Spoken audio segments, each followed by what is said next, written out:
Hello, good morning. Today is Wednesday, November 5th, 2025 in the United States.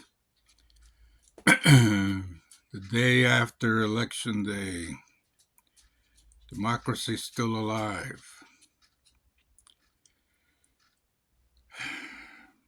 My name is Henry. I'm a retired Chief Petty Officer, United States Navy.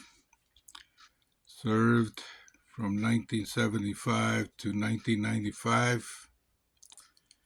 I was also in civil service, so after 42 years of service to this great country, I find myself here, a rebel against the regime.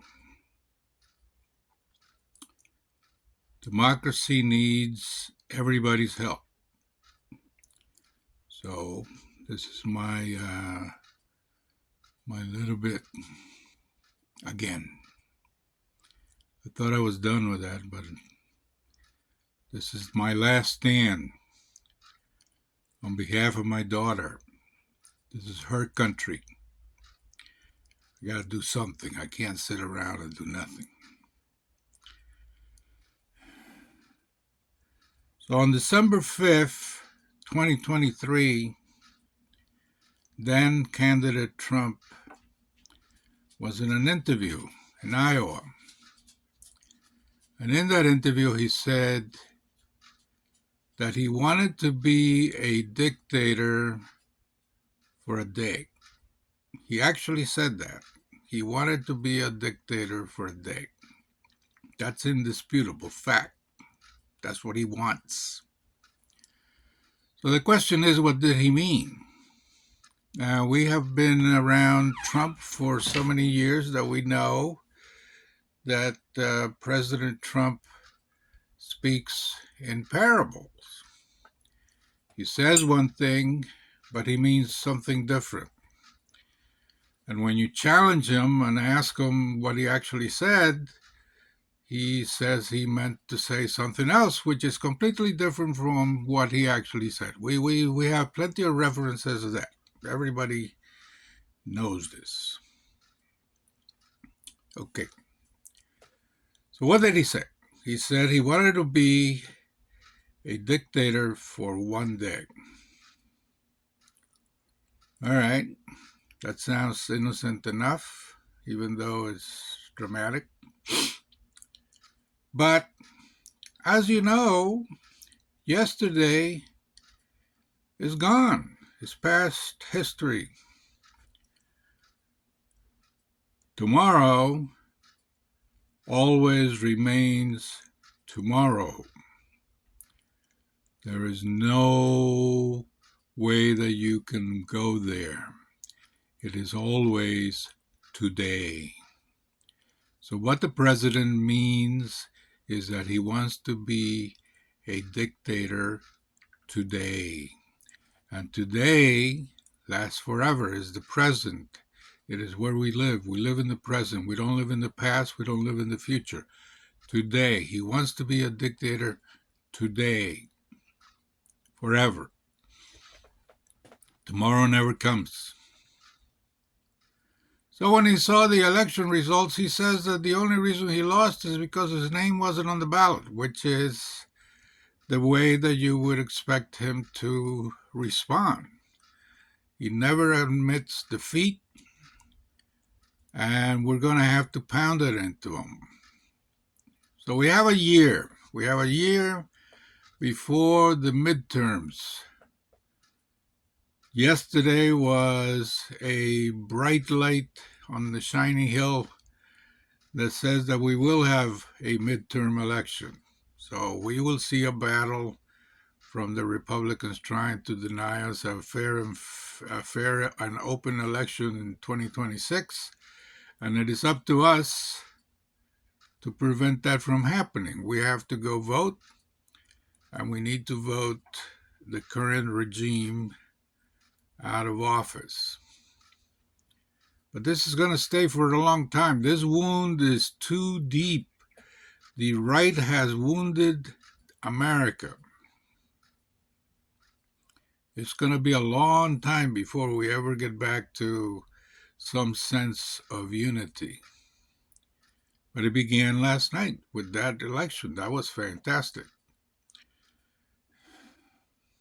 President has, for all practical purposes, dismantled Congress. We have a Speaker of the House who doesn't seem to understand. That's it. He's a total nonsense kind of speaker. He will go down in history as perhaps the worst speaker in the history of the United States.